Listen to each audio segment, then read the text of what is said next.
Okay friend, तो आपके सामने एक न्यू टाइप का केसेस आ गया। हालांकि ये जो आपके सामने जो दिया है इसमें दो केसेस हैं। जैसे कि मैं यहाँ पे बता रहा हूं कि क्वेश्चंस जो बोला है, क्वेश्चंस बोल सकते हैं या केस बोल सकते हैं। Base of the object इनएसेसिबल। इनएसेसिबल का मतलब ये समझ सकते हैं कि आपको बेस नहीं दिख रहा है, जिसकी वजह से आप हॉरिजॉन्टल डिस्टेंस इंस्ट्रूमेंट और ऑब्जेक्ट के बीच का जो हॉरिजॉन्टल डिस्टेंस है वो फाइंड आउट नहीं कर सकते डायरेक्टली। ठीक है, डायरेक्टली फाइंड आउट नहीं कर सकते, इनडायरेक्टली हम फाइंड आउट कर सकते हैं। आगे बोला है कि जो इंस्ट्रूमेंट स्टेशंस हैं और जो ऑब्जेक्ट है वो सेम वर्टिकल प्लेन में होने चाहिए। सेम वर्टिकल मतलब एक लाइन में, ऐसे मैं देख रहा हूं तो एक लाइन में होने चाहिए।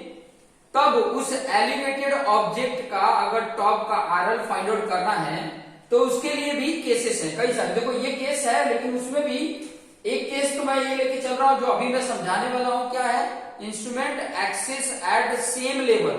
जो इंस्ट्रूमेंट का एक्सिस है वो एक ही, जैसे हॉरिजॉन्टल देख रहे हैं तो ये भी हॉरिजॉन्टल उसी पे जाएगा जो ये दूसरा जा रहा है, सेम लेवल पे हो। ठीक है, ये भी केसेस के न्यूमेरिकल बहुत कम देखने को मिलते हैं क्योंकि इसको भी थोड़ा हार्ड रहता है, लेकिन न्यूमेरिकल इसके भी कम देखने को मिलेंगे। लेकिन अगर आ जाता है तो कैसे करेंगे वो चीजें आपको पता रहेगा। ठीक है, तो ये टाइप का भी एक कैसे होता है। इसी में दूसरा भी होता है कि instrument axis at different level, तो उसमें भी दो केसेस हैं। वो चीजें मैं आपको नेक्स्ट में बताऊंगा। इसके पहले मैंने जो बताया था कि बेस एसेसिबल है तो उसके न्यूमेरिकल्स बहुत कम देखने को मिलते हैं, तो वो उसका केस याद कर सकते हैं कि उसके किस तरीके से और किसी पॉइंट का आरएल फाइंड आउट कर सकते हैं। यहां पर मैं आपको समझाऊंगा। जैसे कि मान लीजिए कि मैं आपको बोल रहा हूं कि आपका कोई ऐसे है, ऐसे कोई लैंड है, यहां पर कोई बिल्डिंग बनी हुई है। जैसे मान लीजिए कि कोई बिल्डिंग है या कोई टावर है, कुछ भी आप समझ सकते हैं। ठीक है, और आपके पास इंस्ट्रूमेंट है जिनका लेवल क्या है, ध्यान से समझना, जिनका लेवल, ठीक है, एक इधर है और एक इधर है। ठीक है, ओके, लेकिन एक चीज याद रखना, इन दोनों का लेवल जो है ना, ये लेवल जो है वो सेम है। अब बट यहां से अगर मैं देख रहा हूं, चाहे ऐसे करके देख रहा हूं, अगर सेट कर दिया, इधर उधर मूव नहीं हो रहा है, मैं एक जगह सेट कर दिया तो इस लाइन में ये भी मुझे दिखना चाहिए। और अगर मैं वर्टिकली ऐसे वर्टिकली मूव करूंगा टेलीस्कोप को, बट हॉरिजॉन्टली मूव नहीं करूंगा, एक वर्टिकल प्लेन में तभी होंगे कि जब ये भी दिखे और ये ऑब्जेक्ट भी मुझे दिखे। तो उस कंडीशन की ये बात कर रहा है। ठीक है, अब यहाँ मान लो यहाँ का आरएल कुछ पता हो आपको, ये बेंचमार्क है जिसका आरएल आपको पता हो। बेंचमार्क मतलब बीएम मतलब बेंचमार्क। बेंचमार्क तो यहाँ का रिड्यूस लेवल दिया होता है। ठीक है, दिया रहता है कि ये मीन सी लेवल से इतने हाइट पर है।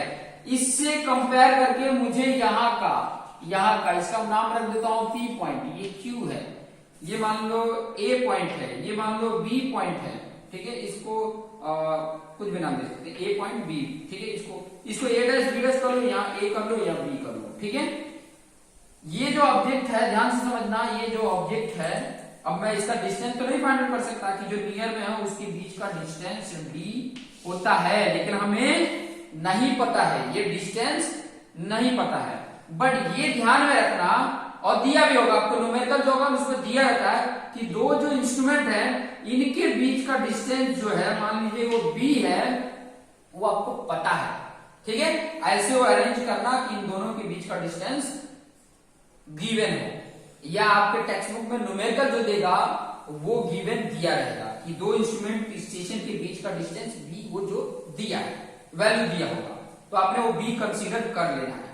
ओके, मैंने क्या बोला कि यहां का आरएल आपको पता है और इसके टॉप पी का आरएल आपको पता करना। तो कैसे पता करेंगे? ठीक है, कंडीशन यहां पे कौन सा लेके चल रहा है, ध्यान देना, instrument axis at same level. दोनों का जो एक्सिस का लेवल है वो क्या है, सेम है, सेम हाइट पर है। ओके, तो पहला आप एक्टिविटी क्या करोगे, इसी से देखो, ये जो मैं आपको समझाने वाला हूं, यहां से पूरा फंडा आपको क्लियर हो जाएगा। और ये फंडा याद रखेंगे तो आपको फॉर्मूले याद रखने की जरूरत नहीं पड़ेगी, आराम से इसको कर लेंगे। ठीक है, मैं इसे फॉर्मूले याद नहीं रखता हूं, मुझे ये कॉन्सेप्ट आपको याद है तो आप डायरेक्ट वहां पर फॉर्मूले बनाओगे और क्वेश्चन को सॉल्व करोगे, आपका प्रॉब्लम सॉल्व हो जाएगा। ठीक है, तो यहां का मान लीजिए आपको पता है, तो आरएल पता है तो इसके एक्सिस लेवल का तो हाइट पता चल जाएगा। जब यहां से आप देखोगे तो मान लो कुछ आएगा डिस्टेंस एस आया, जब इधर से भी देखोगे ना यहां पर तो यही आना चाहिए, एस जितना ही आना चाहिए। अब इसका लेवल क्या है, ये लेवल तो ये गया ना, जा रहा सीधा नीचे जा रहा है, थोड़ा सा यहां पर है। ओके, ये हॉरिजॉन्टल लेवल यहां पर आ रहा है। ठीक है, अब हमें ये पता करना है यहां से कितनी हाइट होगी। अब यहां से तो एज ए न्यूमेरिकली हम देख सकते हैं, लेकिन अगर मान लीजिए ऐसे ऊपर है तो हम इसको अंदर से कहां से मेजर कर सकते हैं, लेकिन हमें पता है ये हॉरिजॉन्टल है। ठीक है, इसका जो वर्टिकल वाला होता है उसको 0 0 सेट किया तो ये हॉरिजॉन्टल पे है। ये हाइट पता चल गई मुझे, ये हाइट तो मैं आ गया। अब क्या करूंगा, यहां से यहां की वर्टिकली ले जाके और इसके बीच का एंगल मान लो अल्फा 1 फाइंड आउट कर लिया। क्लियर, इसके बीच का डिस्टेंस कितना है, d है।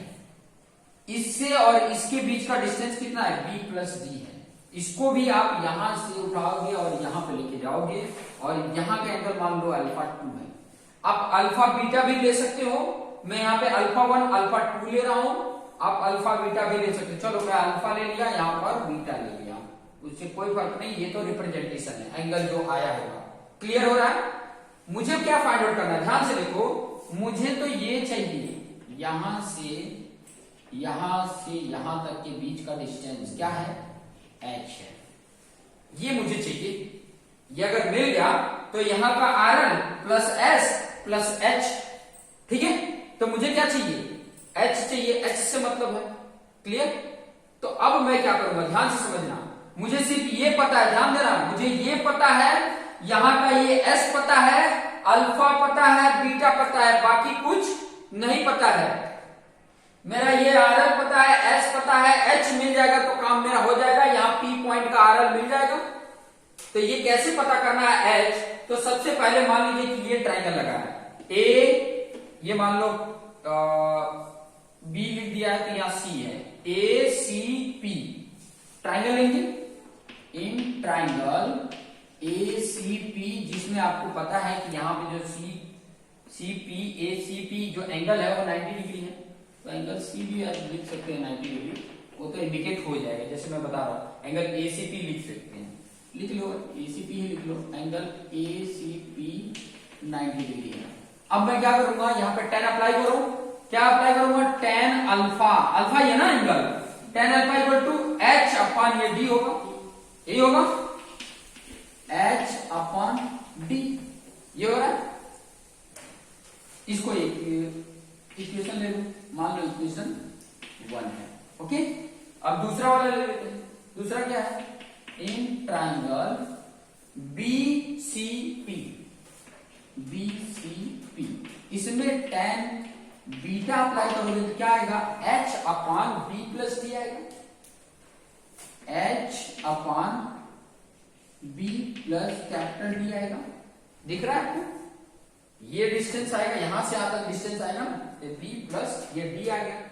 अब यहां पर थोड़ा सा ध्यान देना, आपको दोनों में h दिख रहा है, दोनों में h दिख रहा है ना, तो आप पहले एक काम करो, इसको अगर क्या लिख सकते हैं, इसको दो चीजें लिख सकते हैं, h equal to d tan alpha भी लिख सकते हैं, लिख सकते हैं, यहां पर d इधर चला गया तो h equal to d tan alpha. दूसरा क्या लिख सकते हैं, दूसरा अगर मैं बोलूं d इक्वल टू लिखने के लिए बोलूं तो h अपॉन tan अल्फा भी लिख सकते हैं, d equal to h upon tan alpha. अब यहां पर जरूरत क्या है, देखो ये जो h की वैल्यू है d tan अल्फा मैं यहां पर पुट कर दूं, यहां पे अगर मैं h की वैल्यू पुट करता हूं ये, तो यहां पे क्या आएगा, tan beta equal to d tan alpha upon b plus d, ये आ रहा, इसका क्रॉस मल्टीप्लीकेशन कर दिए तो ये इधर आएगा, तो ये tan बीटा तो है ही है, इसमें b प्लस d आया और यहाँ पर d tan अल्फा है, ध्यान से समझना। अभी यहां पर मैं क्या कर रहा हूं, इसको दोनों को सेपरेट कर लेता हूं, यहां पे इसके साथ मल्टीप्लीकेशन करेंगे तो b tan बीटा आएगा और प्लस d tan बीटा आया और यहां पर d tan अल्फा है। ओके, अब मैं क्या कर रहा हूं, ध्यान से समझेंगे तो आपको समझ में आएगा। मैंने क्या किया कि ये b tan अल्फा इधर ही है, d tan बीटा को उधर कर दिया क्योंकि d और d कॉमन मिलेगा, तो अगर मैंने ये d इधर कर दिया, d tan अल्फा इधर था, देखिए ये है ये इधर प्लस है, इस तरफ आया तो क्या हो जाएगा, माइनस हो जाएगा। और यहाँ क्या है, b tan बीटा है। ओके, इसके बाद से इन दोनों में से d कॉमन कर लिया, d कॉमन किया क्या है, tan alpha minus tan beta, ये है। और इधर है b tan बीटा। तो d इक्वल टू क्या हो रहा है, देखो d इक्वल टू, ये पूरा मल्टीप्लीकेशन है तो इधर आके डिवाइड होगा, तो यहां पर d बचा और इधर क्या होगा, b tan बीटा था divided by tan alpha minus tan beta. ये d डिस्टेंस फाइंड आउट करने के लिए, देखो अल्फा की वैल्यू पता, बीटा की वैल्यू पता, b की वैल्यू पता, तो ये d horizontal distance find out हो जाएगा। जब हॉरिजॉन्टल डिस्टेंस फाइंड आउट हो गया तो उसके बेस पे मुझे h चाहिए था ना, तो h इक्वल टू क्या हो जाएगा, ये वैल्यू d का यहां पुट कर देंगे, यहां पुट करेंगे तो क्या आएगा, d की जगह पे मैं ये पुट कर दूंगा b tan बीटा, और अपॉन में क्या है, ये tan alpha minus tan beta, ये तो d है, इंटू tan अल्फा है तो इंटू tan अल्फा यहां पे आ जाएगा। तो ये h की वैल्यू यहां से मिला, मुझे h ही चाहिए था, h मिला तो उसके बेस पे मुझे यहाँ कट ऑफ का RL चाहिए, तो मैं यहाँ पे लिखूंगा, यहां पर मैं लिखूंगा, क्या लिखूंगा, RL एट पॉइंट P, क्या आएगा, RL of benchmark plus S plus H, यही आएगा फॉर्मूले में, यही आएगा RL of benchmark plus S plus H। इस तरीके से मेरा ये फाइंड आउट हो जाएगा। तो आपको पता चला कहां से ये फॉर्मूला आया, H की value b tan beta into alpha, tan alpha upon tan alpha minus tan beta, ये फॉर्मूला, ठीक है। उसके साथ साथ मुझे इन दोनों के बीच का हॉरिजॉन्टल डिस्टेंस नहीं पता था, लेकिन इस फॉर्मूला से हमने हॉरिजॉन्टल डिस्टेंस भी फाइंड आउट कर लिया, क्योंकि मैं यहाँ पर कहां टेप लेके इसकी जमीन के अंदर जाने वाला हूँ, लैंड के अंदर थोड़ी जा सकता हूँ, और ऐसे मेजरमेंट करूंगा तो स्लोप हो जाएगा, हॉरिजॉन्टल डिस्टेंस होगा नहीं। तो उसके साथ साथ इनडायरेक्टली मैंने हॉरिजॉन्टल डिस्टेंस भी फाइंड आउट कर दिया, अब प्लस मेरा ये मेन तो पर्पस था h, ये h की वैल्यू ही यहां तक तो मैं पहुंच ही गया था, RL of benchmark plus s, ये s यहां तक है, प्लीज प्लस h कर दिया तो यहाँ पे RL पहुंच गया। तो इस तरीके से आप कैलकुलेट कर सकते हैं। तो ये जो केस था वो क्या था, एक्सिस जो है इंस्ट्रूमेंट का वो सेम लेवल है, ठीक है, और ये सेम लेवल सेटअप करना बहुत टाइम लगता है, इसलिए ऐसे टाइप के न्यूमेरिकल भी आपको कम देखने को मिलेंगे। जो इसी का जो दूसरा केस है, instrument axis at different level, उसमें भी दो केसेस हैं, उनको समझेंगे तो आपको उससे रिलेटेड काफी न्यूमेरिकल आएंगे, तो वो समझना इंपॉर्टेंट है। ये आपके सामने ऐसे केसेस हैं, आपको फॉर्मूले लर्न नहीं करने हैं, केस जैसा दिया हो उसके बेस पे आपको बनाना है और ऐसे फॉर्मूले खुद ही बना लेना है। तो समझ में आ गया होगा, नहीं आया होगा तो रिपीट में करके एक बार और देखेंगे तो आपको आसानी से समझ में आएगा, ठीक है। कोई डाउट होता है तो कमेंट बॉक्स में जरूर कमेंट करें, अच्छा लग रहा है तो अच्छा कमेंट करें, और कुछ नहीं समझ में आता तो वो कमेंट जरूर करें। ओके, तो थैंक यू।